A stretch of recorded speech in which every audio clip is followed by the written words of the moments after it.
Hi, this is Matt Baker. Today, we're diving into a fascinating topic: the earliest depictions of Jesus in art. Over the past 2,000 years, Jesus has been represented in countless ways, but one image tends to dominate our modern imagination. Typically, we picture him as a gentle-looking European man with long hair and a beard, like the famous 1940 painting of Jesus by Warner Salmon. However, it's important to remember that Jesus wasn't European. He was a man from the Middle East.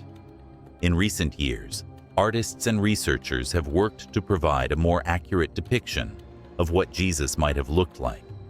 For example, anthropological reconstructions, such as the one by Richard Neve, or photorealistic renderings, like the image by Bas Uterwijk, offer intriguing possibilities. But what if we could go even further back in time? What if we could examine some of the earliest artistic representations of Jesus? That's exactly what we're going to do in this video. We're taking a journey through history to explore 10 of the oldest surviving images of Jesus. These ancient depictions come from a time much closer to when he actually lived, offering us a rare glimpse into how early Christians saw and portrayed him. And we'll be presenting them in the form of a countdown, starting with the earliest known examples. Now, let's begin by looking at one of the oldest and most fascinating depictions of Jesus. This image can be found in St. Catherine's Monastery, located in Egypt, near Mount Sinai. The monastery is famous for its remarkable history.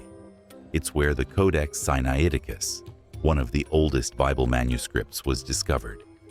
But it also houses something equally significant: an image of Jesus that dates back to around 550 CE. This image is one of the oldest surviving Byzantine icons in existence. If you're familiar with the history of the Byzantine Empire, you might know that icons, religious images used in worship, were a controversial subject. During the early medieval period, debates raged over whether icons should be used at all. From the 700s to the early 800s, a movement called iconoclasm, which opposed the use of religious images, led to the destruction of many ancient depictions of Jesus. However, this particular image survived because it was in Egypt, which at the time was under Muslim control and thus outside the reach of the Byzantine iconoclasts. This depiction of Jesus is in a style known as Christ Pantocrator, a format still widely used in Eastern Orthodox churches today. Key features of this style include a halo with a cross, a New Testament held in Jesus' left hand, and his right hand making a specific gesture symbolizing the letters ICXC, which stand for Jesus Christ.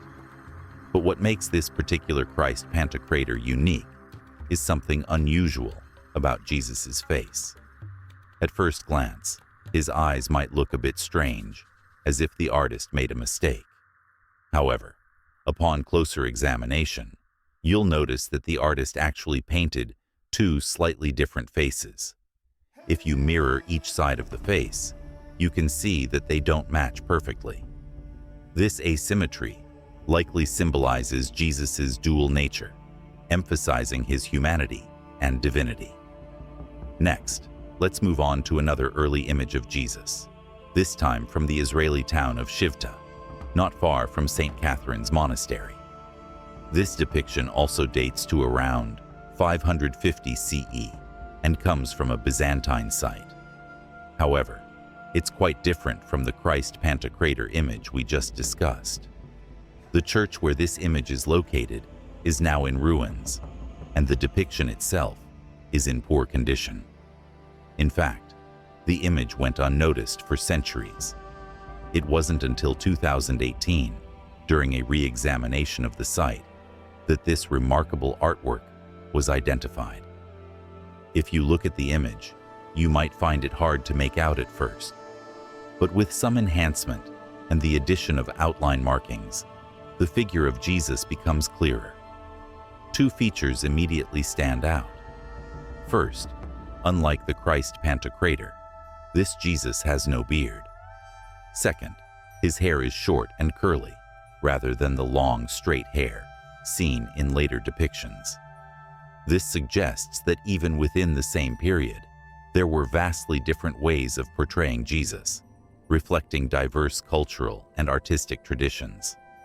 These two images, both created around the same time, but in very different styles, highlight the complexity of early Christian art.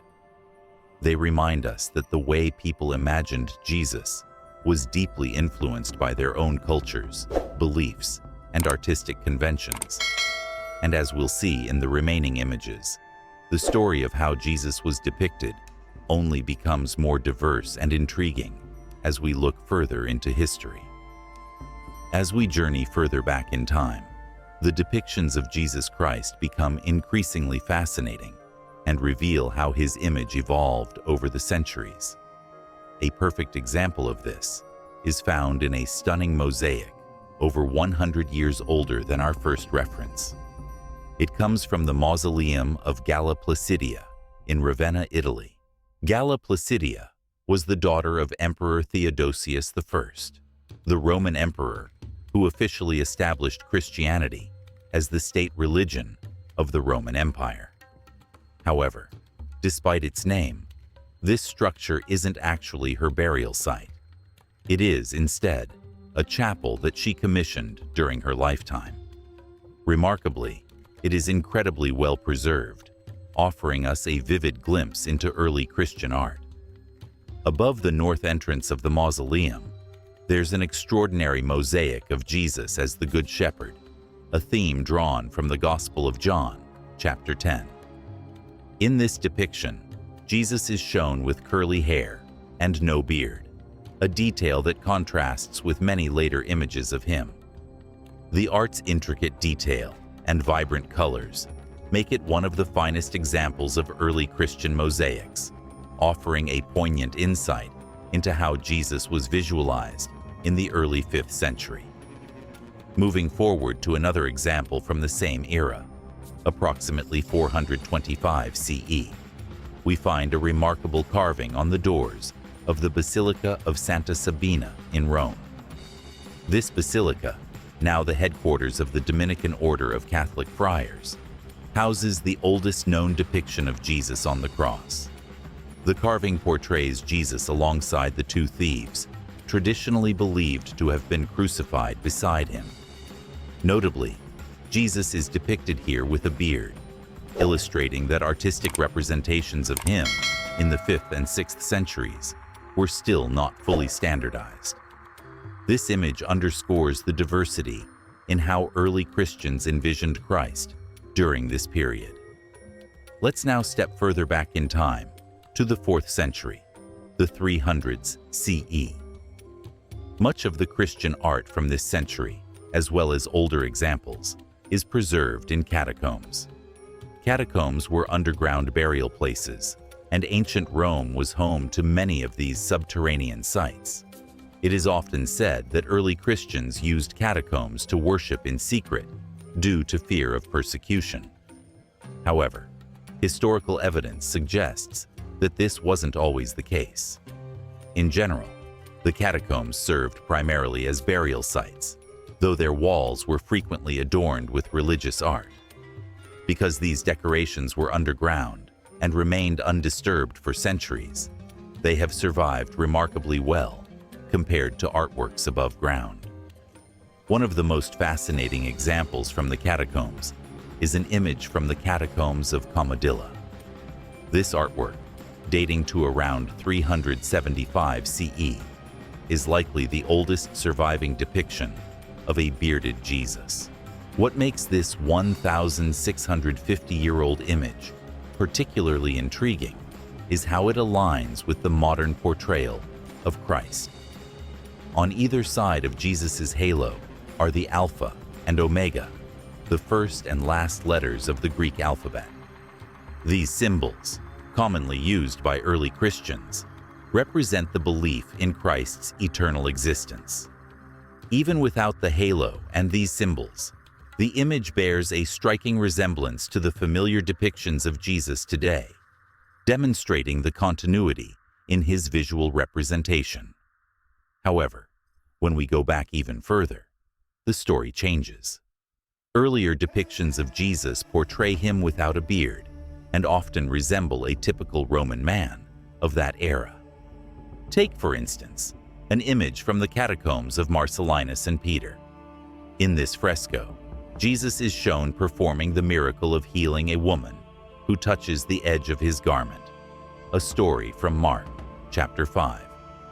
According to the account, the woman was healed instantly upon touching his clothes. In this depiction, Jesus has short Roman-style hair, no beard, and is dressed in a tunic with stripes over the shoulders, a garment associated with authority in Roman society. Over his tunic, he wears a mantle, a more common and practical garment of the time, distinct from the toga, often associated with Roman elites. These early depictions remind us of a time when Christianity was still closely tied to the culture and imagery of the Roman Empire. Jesus was portrayed in ways that would have been familiar and relatable to people of the time. This practice of contextualizing Christ's image reflects the universality of his message and how his portrayal has evolved to resonate with different cultures and eras throughout history. In ancient times, clothing was often simple and functional. A mantle, like the one Jesus wore, was essentially just a sheet of fabric wrapped around the body, serving as a basic coat. However, what makes Jesus's mantle particularly significant is the tassel visible on its edge. This tassel is likely a tzitzit, a ritual fringe that Jewish people have worn for thousands of years and still wear today. It's a powerful symbol of Jewish identity and faith.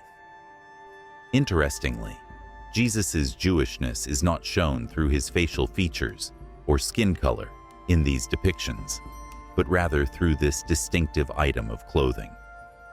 Now, let's dive into some of the oldest images we have of Jesus, starting with those from the 3rd century CE, also known as the 200s.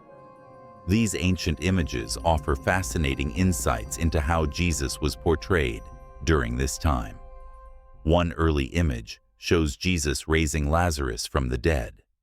In this depiction, Jesus is clean-shaven, has short hair, and wears a simple tunic and mantle, consistent with Roman clothing of the time.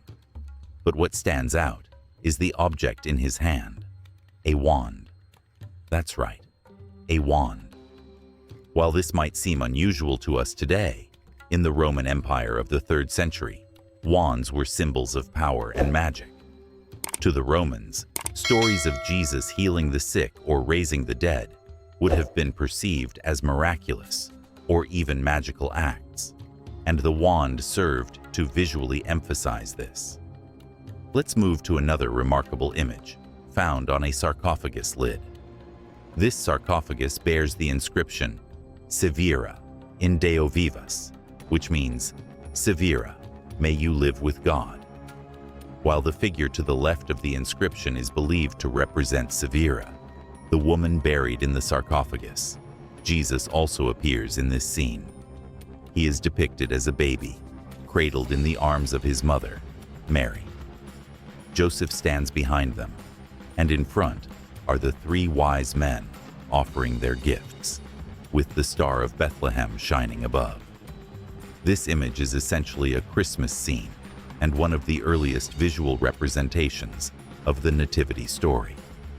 Next, we look at an image from the catacomb of Calixtus, dated to around 250 CE. Here, Jesus is depicted as the Good Shepherd, a motif drawn from his own teachings. He is shown carrying a lamb on his shoulders, wearing a short tunic similar to what shepherds of the time would have worn.